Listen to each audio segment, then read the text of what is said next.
नमस्कार दोस्तों, आज मैं आपको रीजनिंग का क्लास लेकर के आया हूं। ग्रुप डी की जितने भी बच्चे तैयारी कर रहे हैं, और मैं हर वीडियो में आपको समय इसलिए बता रहा हूं कि जितने भी बच्चे नए जुड़ रहे हैं उनको समय का विशेष ध्यान रहे कि हमारा जो पहला वीडियो है वो दोपहर के 12 बजे आएगा, जो दूसरा वीडियो है शाम को 5 बजे आएगा, और जो तीसरा वीडियो है रात को 9 बजे आएगा। यानी कि हम एक दिन में ये 3 वीडियो आपको इसलिए प्रोवाइड करा रहे हैं ताकि आपके ग्रुप डी की एग्जाम की तैयारी कम समय में और समय से पहले ही हो जाए, और कोई भी प्रश्न आपका ऐसा ना बचे जो प्रश्न एग्जाम में आ जाए और आपसे नहीं बने। इसलिए मैं टाइमिंग भी बता रहा हूं और पहले से ही वीडियो की तैयारी करा रहा हूं। रीजनिंग मैथ्स आपका इतना परफेक्ट हो जाएगा, सेकंडों में सवाल को हल करोगे। अब ये पहला सवाल रीजनिंग का, यहां पे 8 है, यहां पे 81 और यहां पे 64, यहां पे क्या आएगा? अगर मैं कॉमन देखूं, कॉमन तो ये मेरा क्या होता है 9 का स्क्वायर, ये मेरा क्या होता है 8 का स्क्वायर, लेकिन ये स्क्वायर में नहीं है। जब ये स्क्वायर में नहीं है तो यहां पे भाई मेरा क्या आ जाएगा? या तो ये चारों संख्या स्क्वायर में बने। अब ये 2 स्क्वायर में बननी है तो ये किसी तरीके से तो लॉजिक बैठना चाहिए।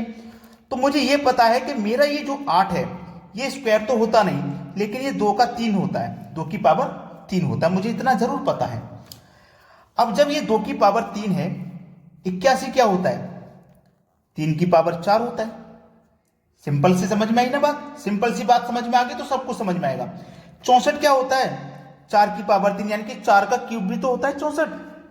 अब यहां क्या बनेगा? इस पे लॉजिक है।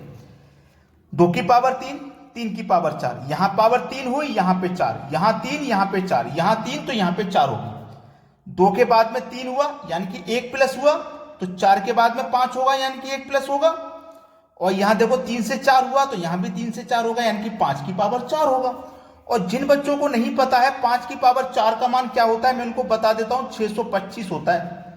याद रखना, 625 इस सवाल का बिल्कुल सही जवाब हो जाएगा, जो कि हमारे बी ऑप्शन में दिया गया है। तो एग्जामिनर आपको कैसे डिस्ट्रॉय करता है? बिल्कुल ऐसे ही प्रश्न फंसा फंसा के आपको देगा कि आपका समय नष्ट हो जाए। अगर आप उस आंसर को कर भी पा रहे हैं तो 3-4 मिनट खर्च कर दें, दूसरे सवालों को करने का समय आप पहले ही प्रश्न में खत्म कर दें। ऐसे क्वेश्चन देके फंसाता है। टाइमिंग का विशेष याद रखना, जितने भी बच्चे नए जुड़ रहे हैं टाइमिंग का विशेष ध्यान रखना। अब देखते हैं अगला सवाल। अगला सवाल है 24, 126, 48 क्वेश्चन मार्क। अब इस प्रश्न में आपको ऐसा नहीं लग रहा होगा कि कोई भी संख्या स्क्वायर में है या क्यूब में है, लेकिन नहीं लग रहा तो इसका मतलब यह हो सकता है कि हो सकता है स्क्वायर के पास हो या फिर किसी क्यूब के पास हो। अब जैसे कि मेरा ये 24 है, ये स्क्वायर तो होता नहीं, क्यूब भी नहीं होता, लेकिन मैं ये सोच सकता हूं कि ये किसी ना किसी स्क्वायर के पास हो सकता है। जैसे कि 24 मेरा क्या हो सकता है 5 का स्क्वायर के पास, 25 -1 करूंगा तो 24 हो जाएगा। तो इसका मतलब मेरा ये 24 है ना 5 के स्क्वायर के पास में है। 5 का स्क्वायर करेंगे तो 25 हो जाएगा, और उसमें से -1 कर देंगे तो 24 हो जाएगा। ऐसे ही मेरा ये जो 126 है ये 5 के क्यूब के पास में है। अगर आप 5 का क्यूब करोगे तो 125, और उसमें 1 जोड़ोगे तो 126। 5 का क्यूब करते हैं तो 125 मिलता है, और उसमें 1 जोड़ेंगे तो 126 मिलेगा। बिल्कुल वैसे ही यहां पे आ जाइए, ये किसके स्क्वायर के पास में है? 7 का स्क्वायर 49, और -1 करेंगे तो 48, मतलब 49 -1 48 मिला। तो लॉजिक इसी पे है, पहले वाले माइनस किया, यहां भी पहले वाले माइनस, दूसरे में प्लस करेंगे तो यहां भी प्लस। यहां भी 5 का स्क्वायर था, 5 का क्यूब 7 का स्क्वायर, तो कर दो भैया 7 का क्यूब। ठीक है, क्यूब वाले में प्लस है तो यहां भी क्यूब वाले में +1 करेंगे। तो 7 का क्यूब करोगे आप, कितना होता है 343 होता है, और प्लस जब आप उसमें 1 करोगे तो कितना हो जाएगा 344। अब 344 आपको ये देखना है किस ऑप्शन में है, सी ऑप्शन में। ये क्या हुआ हमारे इस सवाल का बिल्कुल सही जवाब। एक से एक परफेक्ट सवाल मैं आपके लिए कराऊंगा ताकि आपके एग्जाम में कोई कमी ना रह जाए। अब देखते हैं अगला सवाल। अगला सवाल है, एक घड़ी में 1 बजे 1 बार, 2 बजे 2 बार, 3 बजे 3 बार, ऐसे ही लगातार हर घंटे बजती है, तो एक दिन में वह कुल कितनी बार बजेगी? बोला है एक दिन में। तो देखो एक दिन में बोला है ना, तो एक दिन कितने के बराबर होता है? एक दिन होता है 24 घंटे के बराबर। ठीक है, जबकि घड़ी में 12 ही घंटे होते हैं, यानी कि 1 बजेगा, फिर 2 बजे, फिर 3, ऐसे ही अगर हम घड़ी में बात करेंगे तो घड़ी में केवल 12 ही घंटे होते हैं। लेकिन अगर आप 12 का 2 गुना कर दोगे तो 24 घंटे हो जाएंगे। भाई केवल 12 घंटे का ही तो निकाल सकते हैं आप घड़ी से, लेकिन आपको चाहिए कितने का? 24 घंटे का। तो 12 घंटे का निकाल के फिर 2 से गुना कर देंगे तो वो 24 घंटे का हो जाएगा। इसीलिए इसको आप आसानी से आप समझ गए हो। इसका जो फॉर्मूला बनता है वो मैं यहाँ पे लिख देता हूं, n into n plus 1 divided by 2। ठीक, फॉर्मूला लिख दिया। अब देखो n का मान आपका 2 है तो आपको यहां 2 लिखना है। ठीक है, इंटू अब 1 से लेके 12 तक कितने घंटे होते हैं? 12। n का मतलब मैंने लिख दिया 12। अब 12 में जोड़ोगे 1 तो कितना हो जाएगा भैया? 12 में 1 जोड़ोगे तो 13 हो जाएगा। ठीक है, और डिवाइड में कितना है आपका? 2। बस यही तो समझना था आपको। 2 आ गया, 2 से गुना करना है। टोटल घंटे 12 होते हैं, 12 में जोड़ना है आपको 1 तो 13 डिवाइड बाई 2। 2 से घटाएंगे 12 को 6 बार में, 13 छिंग कितना हो जाएगा? 78। और 2 का गुना 78 से करोगे तो ये हो जाएगा 156। सवाल खत्म।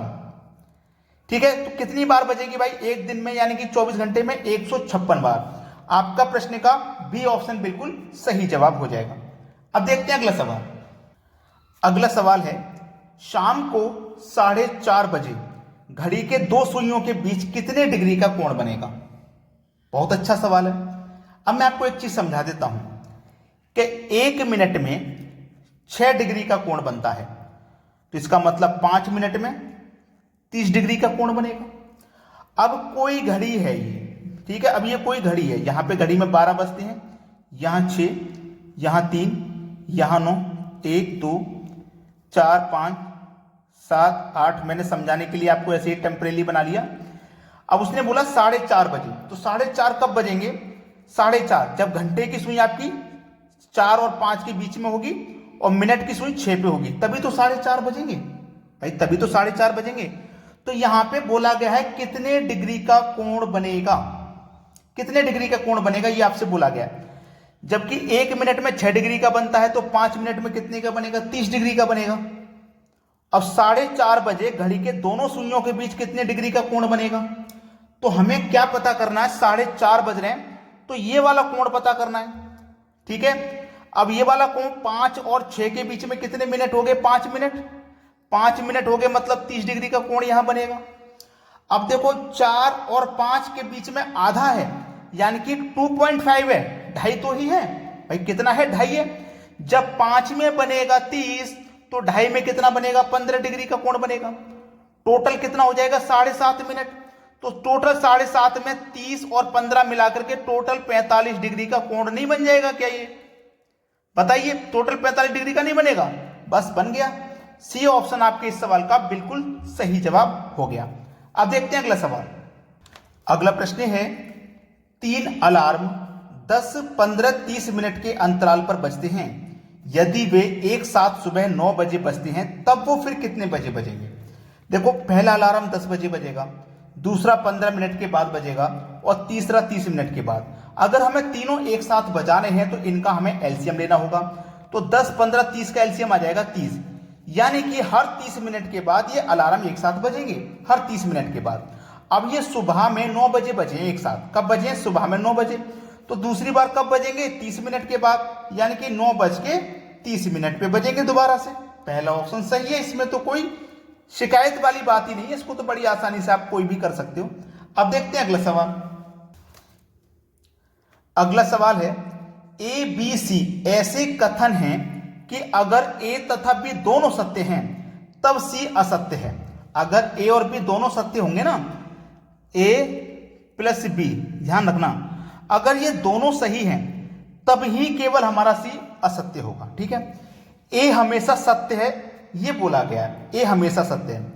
बी हमेशा सत्य है? नहीं, ऐसा नहीं बोला गया। ठीक है, अगर सी सही है तब भी असत्य है, ऐसा भी नहीं बोला गया। अगर सी सही है तो ए और बी दोनों सही होंगे। ठीक है, तो ये भी नहीं बोला गया।